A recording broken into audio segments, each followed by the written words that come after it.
బంగారం వెండి అమ్మకాలలో తరతరాల నమ్మకానికి నాణ్యతకు పెట్టింది పేరు శ్రీ ధనలక్ష్మి జ్యువెలరీ. శ్రీ దాడిశెట్టి నరసయ్య గారి ఆశయాలే పునాదిగా వారి మనవడు దాడిశెట్టి నరసయ్య సన్ ఆఫ్ విష్ణు చక్రంచే తుడిలో మొట్టమొదటి BAS hall mark mega AC showroom ప్రారంభం. అందమైన చేత అందుబాటు ధరలు అందరూ మెచ్చే అందరికీ నచ్చే ఎన్నో వెరైటీలతో మీకు ఆహ్వానం పలుకుతోంది Sri Dhanalakshmi jewellery, main road Tuni. నమస్కారం, మై మీడియా న్యూస్ కి స్వాగతం. నేను పుష్ప.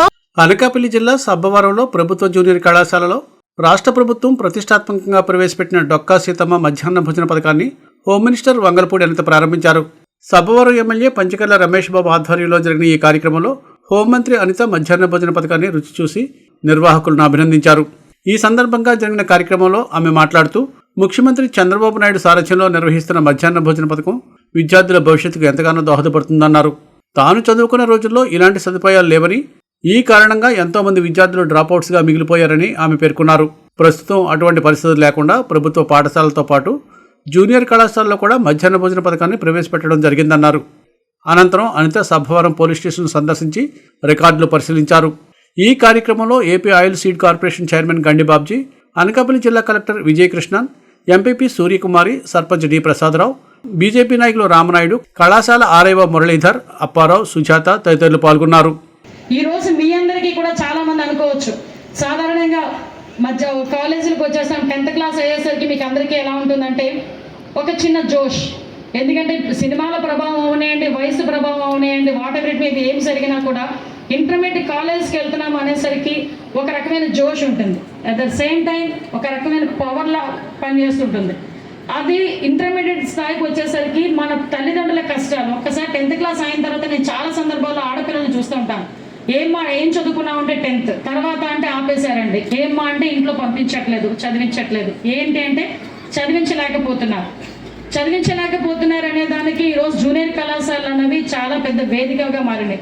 ఎందుకంటే ఈరోజు చాలా సాధారణంగా ఇక్కడికి వచ్చిన ప్రతి విద్యార్థి కూడా, ఒక ప్రభుత్వ జూనియర్ కళాశాలలో చదువుకున్న ప్రతి విద్యార్థి కూడా నాకు తెలిసి చాలా అతి పేదరికం నుంచి పేదరికంలో ఉన్న ప్రతి ఒక్కరు కూడా ప్రైవేట్ కళాశాలలో చదివించుకోలేక, దూరం పంపించుకోలేక, పక్కనే ఉంటుంది కదా కాలేజ్ అనే ఉద్దేశంతో చాలా కష్టపడి కూలి పని చేసుకొని ప్రతిరోజు కూడా కష్టపడి ఇంట్లోకి తీసుకొచ్చిన తల్లిదండ్రులు ఇక్కడ అందరూ చాలా మందికి పంపించారు.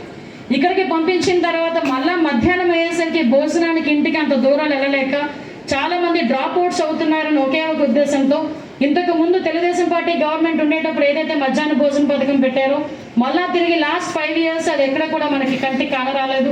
మళ్ళా తిరిగి ఈరోజు మీకు అందరికీ కూడా మధ్యాహ్న భోజన పథకం ఏర్పాటు చేస్తే ఈ డ్రాప్ అవుట్స్ అనేవి తగ్గుతాయి. మార్నింగ్ కాలేజ్కి వచ్చిన తర్వాత మధ్యాహ్నం క్యారేజ్ పట్టుకొని రావక్కర్లేదు, అక్కడ అమ్మాయిని ఇబ్బంది పెట్టక్కర్లేదు. 10th క్లాస్తో పాటు మన హై స్కూల్ సెక్షన్తో పాటు ఈ కాలేజ్ సెక్షన్కి కూడా ఈరోజు మధ్యాహ్న భోజన పథకం పెడదామని చెప్పి ఆ రోజు ప్రపోజల్ తీసుకొస్తే మీ అందరూ కూడా అభిమానించే పవన్ కళ్యాణ్ గారు దానికి ఒక నేమ్ ఇచ్చారు. ఈరోజు డొక్కా సీతమ్మ గారి పేరు చెప్పి, డొక్కా సీతమ్మ గారి పేరు తరఫున మనం ఈ మధ్యాహ్న భోజన పథకాన్ని ప్రవేశపెడదామని చెప్పిన వెంటనే గౌరవ సీఎం గారు కూడా ఒప్పుకొని ఈరోజు ప్రత్యేకంగా దానికి నామినేట్ చేసి ఈరోజు మధ్యాహ్న భోజన పథకాన్ని ఏర్పాటు చేశారు. కాలేజ్ గురించి చెప్పారు. ఇన్ఫ్రాస్ట్రక్చర్ విషయంలో విషయం ఏంటంటే ఎవరికో కానీ అదృష్టం రాదు, ఉన్న ఊర్లోనే సేవ చేసుకునే అవకాశం. నేను ఈ ఊరికి ఎమ్మెల్యేని కాకపోయినా ఈ ఊర్లోనే ఉన్న కాలేజీకి ఇన్ఫ్రాస్ట్రక్చర్ తీసుకురావడంలో నా సహాయం కూడా కోరినందుకు ప్రత్యేకంగా నేను రమేష్ బాబు గారికి థ్యాంక్స్ చెప్పాలి. అట్ ద సేమ్ టైం ఆ విషయం ఆ భాగస్వామి నేను అవుతానని ఈ ఇన్ఫ్రాస్ట్రక్చర్ విషయంలోనే కానీ, అదేవిధంగా మన హాస్పిటల్ డెవలప్మెంట్ విషయంలోనే కానీ, ఇందాకే మా నాన్నగారు కూడా ప్రత్యేకంగా పంచకల రమేష్ బాబు గారికి ఒక విన్నపం కూడా చేశారు. మాది ఏదైతే సొంత ఊరు ఉందో బలిజిపాలెం, నాడుపాడు, అమూల్పాలెం నాన్నగారు ఆ గ్రామాలకి కూడా అభివృద్ధి చేయాలని కోరుకున్నారు. ఒకరోజు మీరు మనం ఇద్దరం కలిసి ఒకసారి ఆ గ్రామాలకు కూడా వెళ్దామని మీ అందరికీ కూడా సవినయంగా వినవించుకుంటూ, ఏదైతే ఈ ఇష్యూస్ ఉన్నాయో కలెక్టర్ గారు, నేను, అదేవిధంగా రమేష్ బాబు గారు కలిపి యాజ్ ఎల్ యాజ్ పాసిబుల్ ఈ కాలేజ్కి ఇన్ఫ్రాస్ట్రక్చర్ తీసుకొని ఆ తర్వాత మళ్ళీ మీ కాలేజ్కి మరొకసారి నేను వస్తానని మీ అందరికీ కూడా మాటిస్తున్నాను.